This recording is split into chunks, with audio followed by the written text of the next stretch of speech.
Shalom, nous allons étudier le daf Aïn dans Masechet Bava Metsi'a, et pour cela nous reprenons le dernier cas du daf Samertet Amul Bet, 8 lignes à la fin. Amarav, Rav nous dit Sfinta Amarav, Agra ou Fagra. Pour une Sfinta, donc Sfina c'est un bateau, on peut faire payer à la fois la location du bateau, à la fois Fagra, et à la fois le fait de payer le bateau si le bateau est abîmé ou coule. Arakmara, c'est toi, Amboulé, Ravkana, Veravasi, les Rav, objection de Ravkana de Ravasi. I agra, lo fagra. I fagra, lo agra. Si tu payes l'un, tu ne peux pas payer l'autre. Si tu payes l'autre, tu ne peux pas payer l'un. Pourquoi? Parce que si tu payes la location, c'est-à-dire que ça appartient encore au propriétaire. Donc il n'y a pas de raison à ce moment-là que la personne rembourse le bateau. Si par contre la personne rembourse le bateau en cas de dommage, ça veut dire que finalement, ça s'appelle comme un emprunt. Ça ressemble ici en tout cas à un emprunt d'argent, puisqu'il s'engage sur la somme. S'il s'engage sur la somme, c'est comme si au moment où on lui donnait le bateau, on lui prêtait une somme et le bateau en tant que gage, et à ce moment-là, les loyers qui sont versés ressemblent à du rébit. Ça, c'est l'objection de Ravasi de Rav Kana. Là-dessus, Rav, Shatik Rav, il s'est tu, il n'a pas eu de réponse sur le coup. Rav Shechet va défendre la halakha de Rav. En Amar Rav Shechet, Maïta Amar Shatik Rav. Pourquoi Rav n'a pas répondu? Loshmi Ale Hadetania, a-t-il oublié ou n'a-t-il pas entendu cette barita qui dit Afal Pishamu El Mekavelim Tson Barzel Misraël?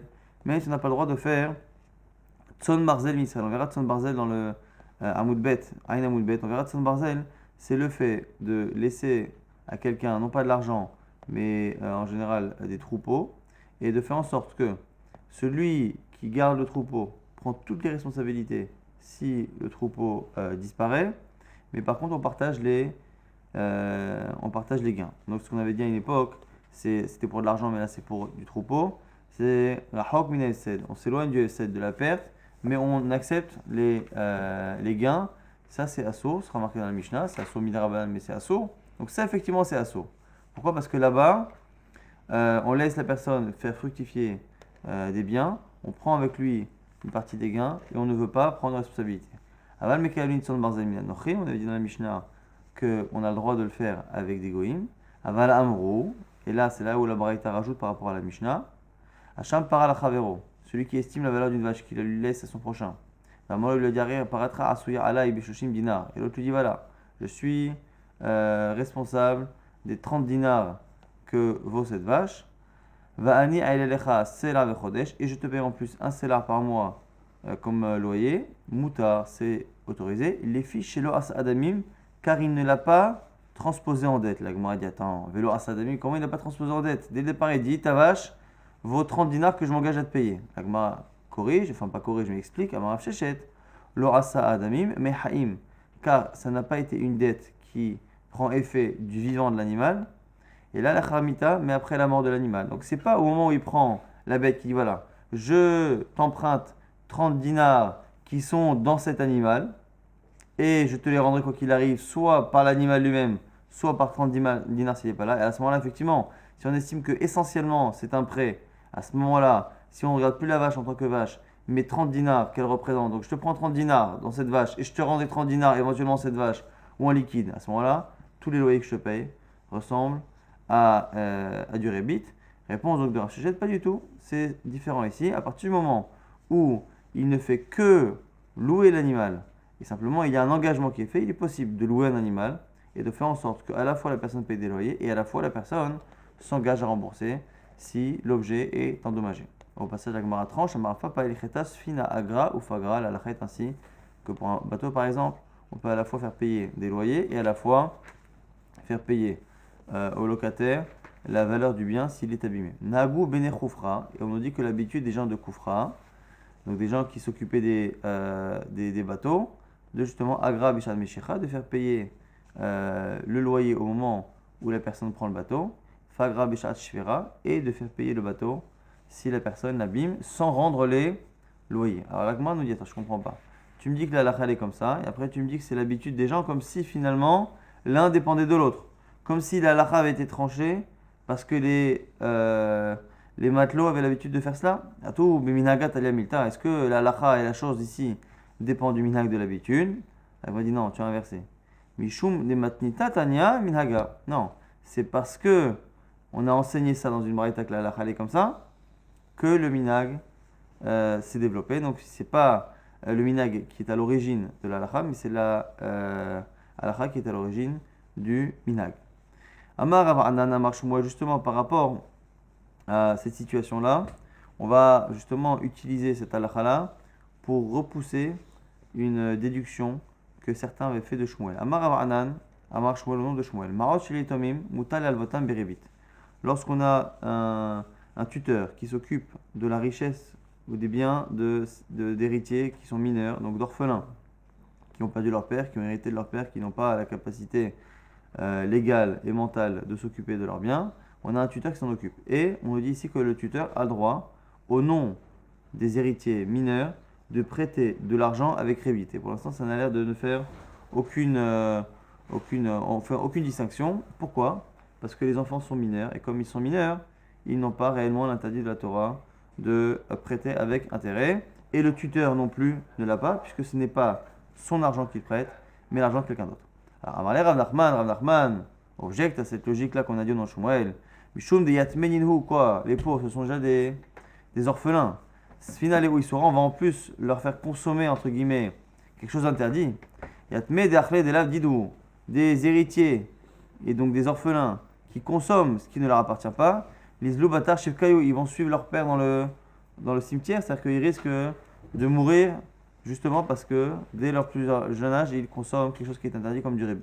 Alors, Amarlé lui dit Imale Izo Goufa Da'ouvda Echi Avda. Donc, comme Rav Nachman ne peut pas envisager un seul instant que Shmuel ait dit un truc pareil, il dit explique-moi quelle est la situation. Donc là, il que Rav Nachman savait que cette halakha de Shmuel n'avait pas été prononcée par Shmuel, mais avait été déduite par ses élèves ou par un de ses élèves d'une situation. Raconte-moi l'histoire que tu as vue où Shmuel justement a dit quelque chose qui t'a semblé vouloir dire qu'on pouvait utiliser l'argent des orphelins et le prêter avec intérêt. Amarlé, il a répondu à ce moment-là Rav Anan, qui est donc celui qui a rapporté ça dans Shmuel.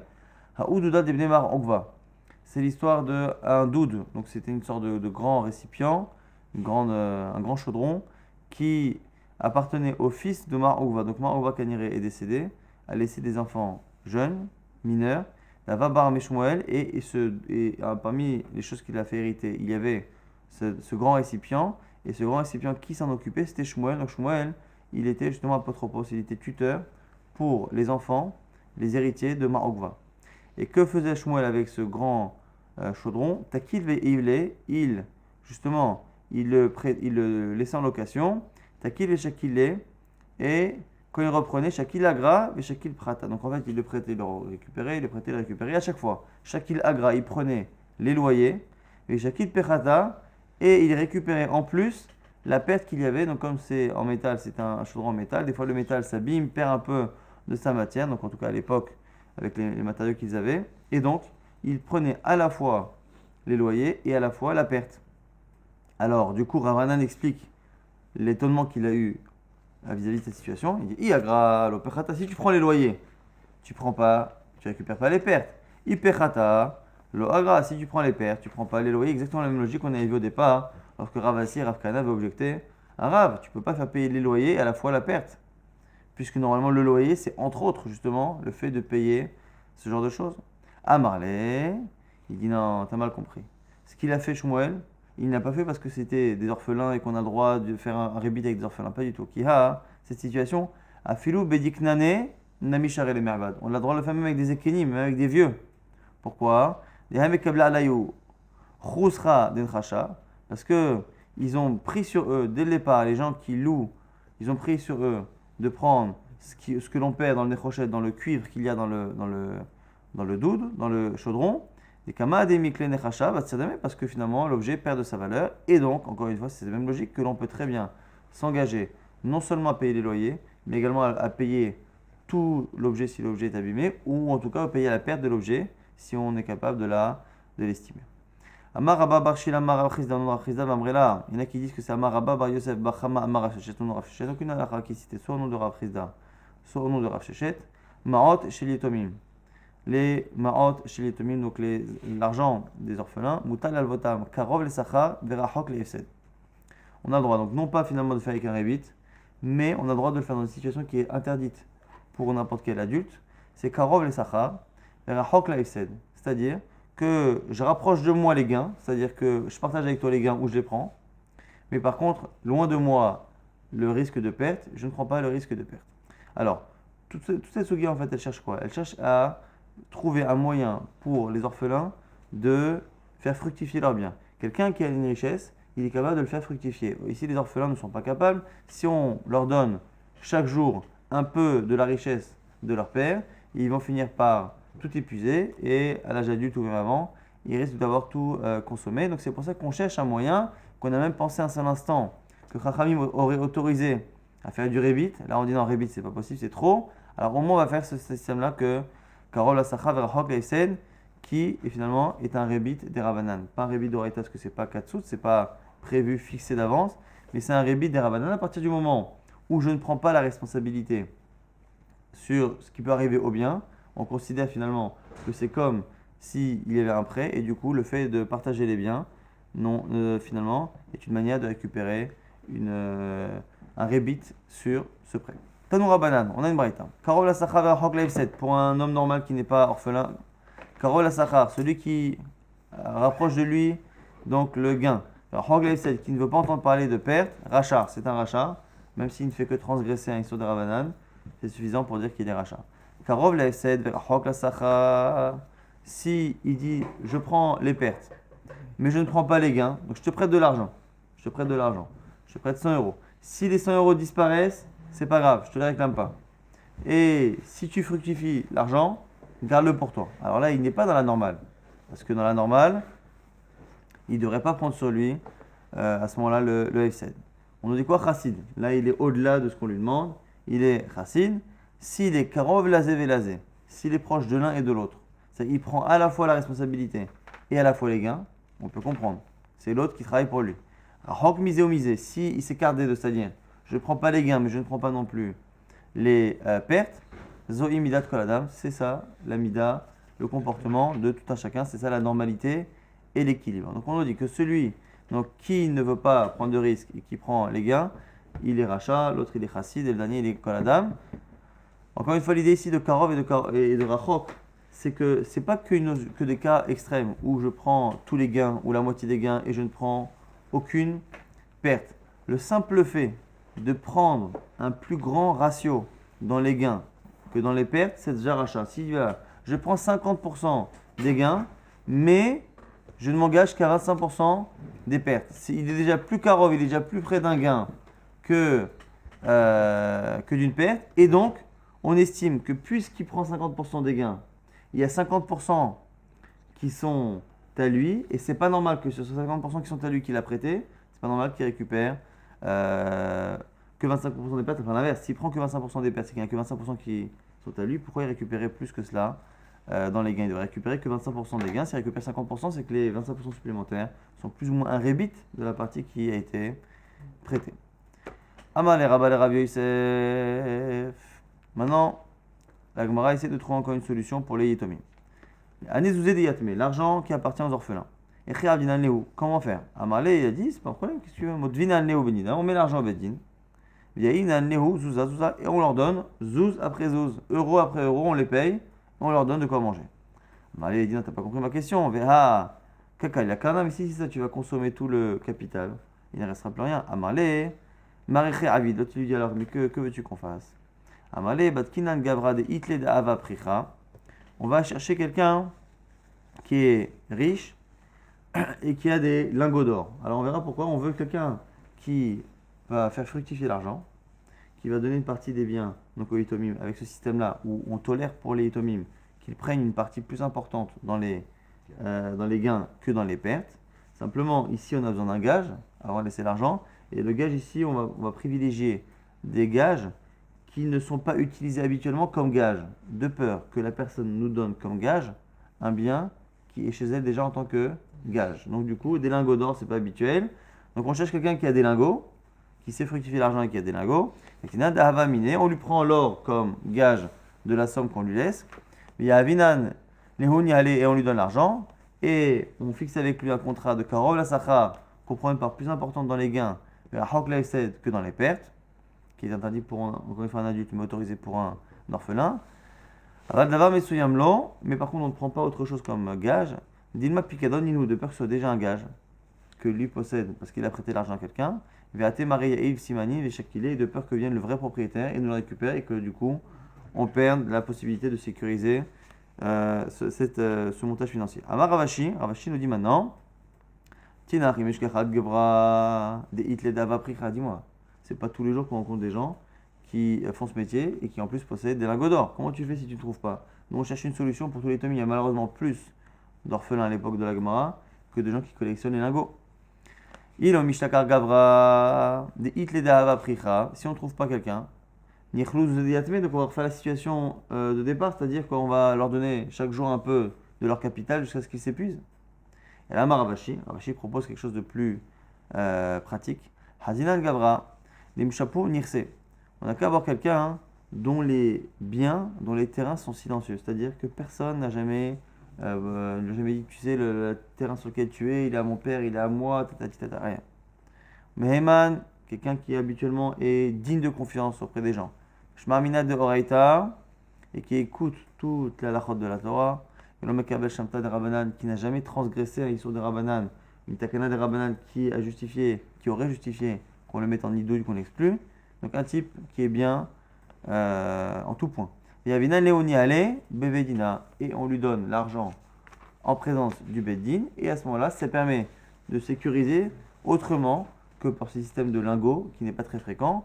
On a plus de gens dont les qualités sont en or que de gens qui possèdent des lingots en or. Nouvelle Mishnah, En Mekablin Son Barzel. On ne peut pas être Mekabel Son Barzel. Donc Son Barzel, c'est un peu la même situation que on a interdit il y a quelques instants, qu'on a toléré pour des Yetomim. C'était le fait de prendre plus de part dans les gains que dans les pertes. Donc voire pas de perte du tout et la moitié des gains, mais encore une fois, ça peut être différent. Ça, ce système-là, lorsqu'on le faisait avec des biens, non pas de l'argent, mais avec des biens, et en général, c'était du bétail, parce que c'est ça qui en général peut fructifier. L'argent, on le fait fructifier assez facilement, et d'autres biens, plus difficilement, si ce n'est le bétail, qui naturellement a tendance à produire de la laine, des œufs et du lait, ainsi de suite. Et donc, on appelle ça barzel. Pourquoi barzel? Pas parce que la personne est une barre de fer, mais dans l'idée que c'est du fer. Le fer, ça ne bouge pas. Donc le métal a tendance à ne pas bouger. Et donc barzel, parce que le type, il donne son argent, enfin ici en l'occurrence ses biens ou son troupeau, et par rapport au keren, par rapport au capital, c'est comme s'il investit dans du métal. Pourquoi? Parce que de la même manière que le métal ne disparaît pas, ne fond pas en général, pareil, son capital ne disparaît pas parce qu'il a donné un capital et il s'est assuré que si le capital disparaît, on le lui rembourse. Donc il a rendu son capital barzel. Et de l'autre côté, il fait des gains. On appelle ça tson le troupeau, parce qu'en général c'était fait avec le troupeau. Donc tson barzel, il faut oublier Maseret Ktubot et l'appellation de tson barzel par rapport à dire c'est tson barzel dans Ktubot, mais c'est la même idée plus ou moins, c'est qu'elle est certaine de récupérer. Donc ça barzel c'est quelque chose que l'on récupère de manière certaine. Ici, en mekablin tson barzel mi Israël. On n'a pas le droit de faire un contrat de tson barzel avec un Israël. Mipne chez Rebit, car c'est du Rebit, encore une fois des Rebit a priori des Rabbanan. Aval mekablin tson barzel min arvet kochavim. Mais on a le droit de recevoir tson barzel d'un non-juif qui nous donne donc le tson barzel et qui s'assure qu'on lui rembourse le keren, donc qu'il fortifie son keren. Velovin mehen ou malvin otan berebin, et on peut emprunter et leur prêter aux non-juifs avec rebit. Begertoshav, pareil pour un gertoshav, donc c'est celui qui habite en Eretz Israël et qui a accepté les 7 mitzvot des Bnei Noach, dont entre autres l'idolâtrie. Malvé Israël, Maota Shalavet Kochavim, Midaat Avet Kochavim, Avallo Midaat Israël. Et on verra, c'est un cas un peu particulier d'un Israël qui emprunte de l'argent alors ça c'est un cas en plus qui peut être fréquent dans un cas de banque, quelqu'un qui emprunte de l'argent à un non-juif, et après un juif lui demande de lui prêter. Donc il reporte plus ou moins son emprunt sur le juif. Le seul problème, c'est que comme il emprunte avec intérêt, l'autre va lui rembourser à lui d'intérêt. Donc moi j'emprunte à la banque. Toi tu n'arrives pas à avoir de crédit à la banque, donc moi j'emprunte à la banque avec un taux de 3%. Donc à la fin, toi tu me dis écoute, repasse-moi le prêt, parce que moi j'arrive pas à avoir de prêt à la banque. Donc je le repasse. Donc moi, chaque mois, je paye 100 euros. Sur 100 euros, j'ai 10 euros d'intérêt. Moi j'ai besoin que tu me rendes les 100 euros. Mais le problème c'est que si tu me rends les 100 euros, tu es en train de me payer à moi du rebit. C'est comme si eux m'avaient prêté avec 3% de rebit et moi je te reprêtais avec 3% de rebit. Donc si on veut le faire, on nous dit ici Midat avec Kochavim, si on le fait avec à la connaissance du non-juif, c'est-à-dire que si on dit à la banque, voilà, maintenant le prêt c'est plus pour moi, c'est pour mon ami, à ce moment-là c'est autorisé. Si on ne dit pas avec Kochavim, c'est finalement une manière de prêter au Israël, parce que c'est pas le non-juif qui prête directement, c'est le juif qui prête au juif, et à ce moment-là ça ressemble à du Revit. On reprend donc le premier cas de la Mishnah, on a dit qu'on ne prenait pas de Tzon Barzel.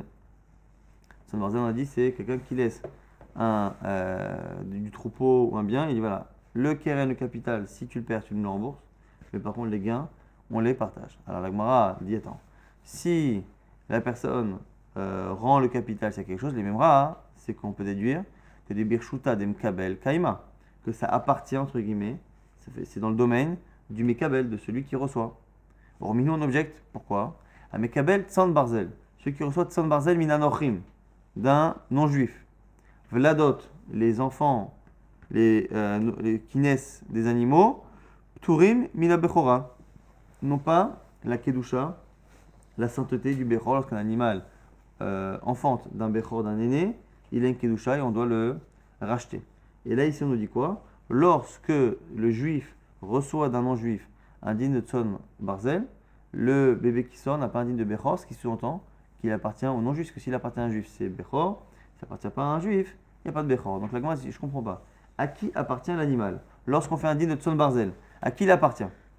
Puisque s'engage, la personne qui reçoit s'engage à rembourser, ça veut dire que normalement, ça lui appartient à lui. Comment se fait-il à ce moment-là que quand on le fait avec un non-juif, ça a un statut d'un animal qui appartient au non-juif et donc au propriétaire de base et non pas celui qui le reçoit? Amar Abaye propose une réponse, le caché, il n'y a pas de problème.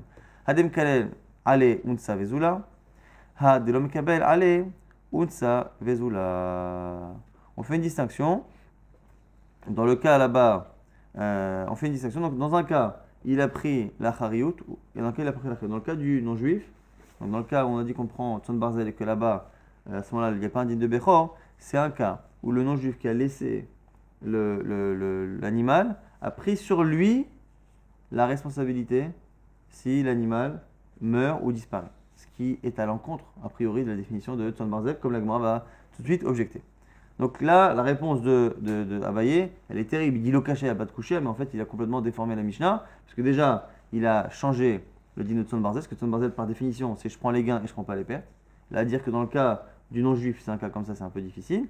Et en plus, il a rajouté des mots là où il n'y a pas. Donc, un malheur avar, Abaye objecte, il dit Idekabel ale mara unsa vezula. Si le propriétaire donne un animal et qui prend sur lui la perte, zola, quand l'animal a une dévaluation, ou l'animal, lorsqu'il est honnête, il meurt d'une manière exceptionnelle, Tzon Barzel Karikli, comment on peut l'appeler Tzon Barzel? Parce que Tzon Barzel, la définition, c'est quoi? C'est Barzel, c'est que c'est du fer. On a dit, on ne touche pas au keren, au capital, Vérod, et en plus, si c'est ça, Azetan Sefa, Aval Mekablin, Tzon Barzel, Minaret Kochavim.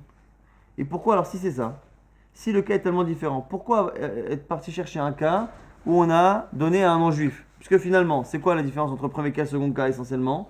C'est que dans le premier cas, c'est un vrai Tzon Barzel, où je ne prends aucun risque pour mon capital.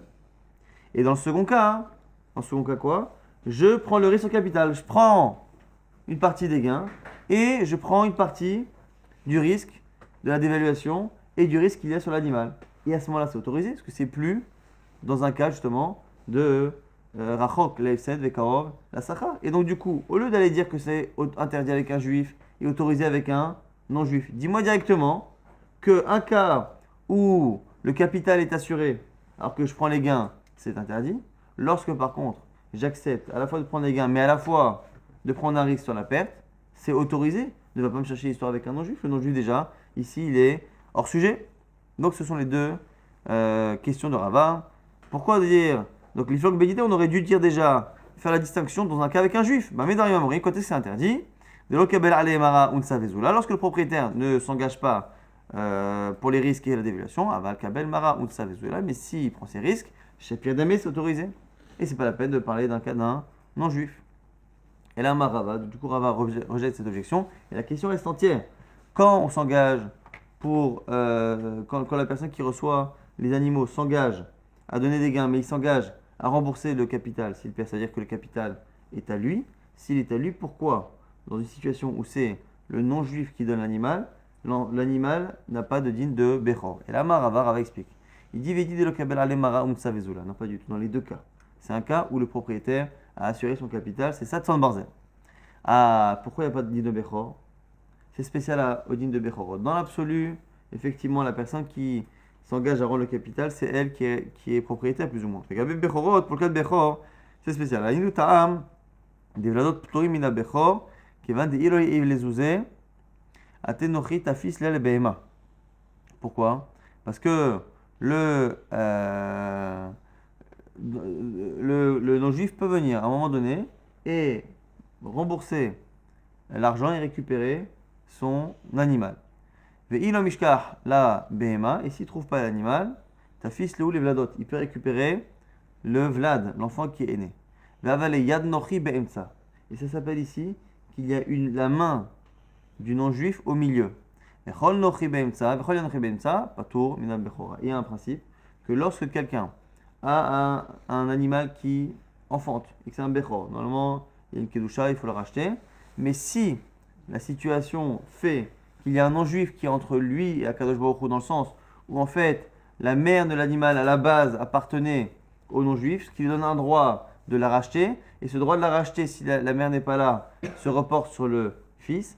Un animal qui m'appartient, mais dont un non-juif a un droit éventuel de le récupérer en le rachetant, fait que finalement il n'est pas totalement à moi par rapport au din de Bechor, et il n'a pas finalement cette kedusha. Donc c'est pour ça qu'on n'est pas tôt la Bechora, mais ça ne remet pas en cause le pshat de la Mishnah. Maintenant on va parler de la gravité de prêter avec du rébit, et de justement l'argent du rébit, où il va.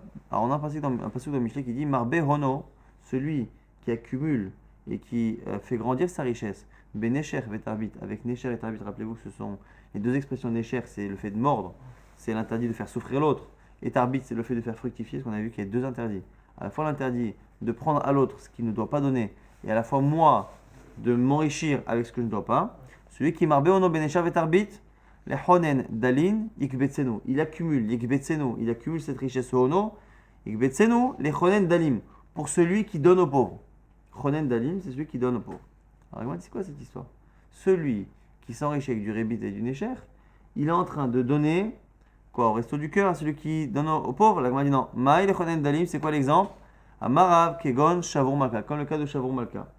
Shavur Malka, donc c'est un roi qui un jour est arrivé et a décidé de spolier à tous les juifs. Malheureusement, l'histoire qui a suivi la Gemara nous rapporte encore de plus nombreux cas et des exemples de cas justement où les non-juifs ont décidé de prendre tout l'argent aux juifs. Et la Gemara ici nous dit que souvent ils le font et après cet argent est redistribué aux non-juifs. Donc Shaul Malka, c'était un des rares rois qui, une fois qu'il prenait l'argent aux juifs, il le donnait aux pauvres.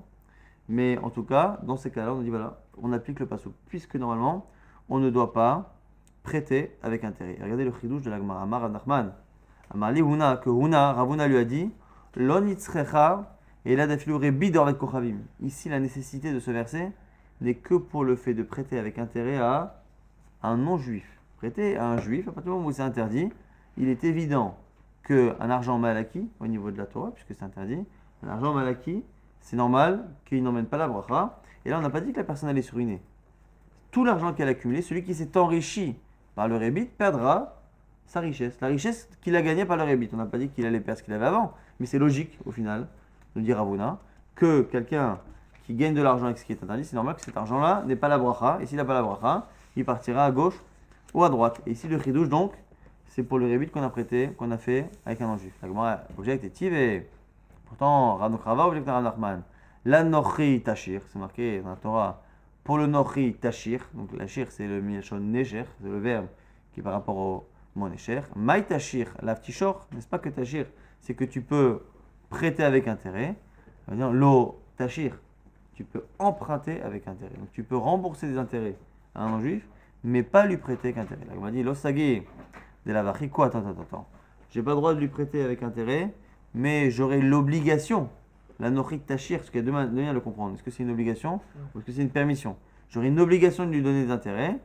Là, on m'a dit non, la fouquet, achichadelo. Non, c'est pas une obligation, c'est simplement pour te dire que tu ne peux pas prêter avec intérêt, ou même emprunter avec intérêt, avec un juif. Là, on m'a dit, Achicha, mais c'est déjà marqué, ou la chicha lotachir, à ton frère, tu ne prêteras pas avec intérêt. La Gemara dit la vodala bishnia lotarase pour dire qu'il y a deux interdits. Donc on dit tu paieras des intérêts à un non-juif, tu ne paieras pas d'intérêt à un juif. Pourquoi les deux? Pour nous dire que par deux fois, on a l'interdit de prêter, d'emprunter à un juif avec intérêt. Et là, pour l'instant, la Gemara, même si ça n'a pas l'air d'être ce qui est marqué dans la Gemara va objecter tout de suite. Dans la Mishnah, c'est marqué que la vie moumalie. Pour l'instant, la Gemara pense, enfin Ravuna pense, que non seulement c'est interdit, mais que celui qui le fait finit par perdre sa richesse, puisque la Torah a demandé de manière générale qu'on ne prête pas avec intérêt, même si en général les règles Ben Adam Chavero concernent que les juifs entre juifs, mais très souvent, ce qui est interdit entre juifs reste interdit globalement, philosophiquement on va dire, vis-à-vis des non-juifs. Et on a vu que dans le cas du rébit, il y avait un peu de vol. Il y avait plusieurs notions dans le rébit, mais il y a une partie du rébit qui est considérée par la Torah comme étant du vol. Et comme on n'a pas le droit de voler à un non-juif, évidemment, que son argument pour l'instant, on n'a pas le droit de voler et donc de prêter avec intérêt à un non-juif.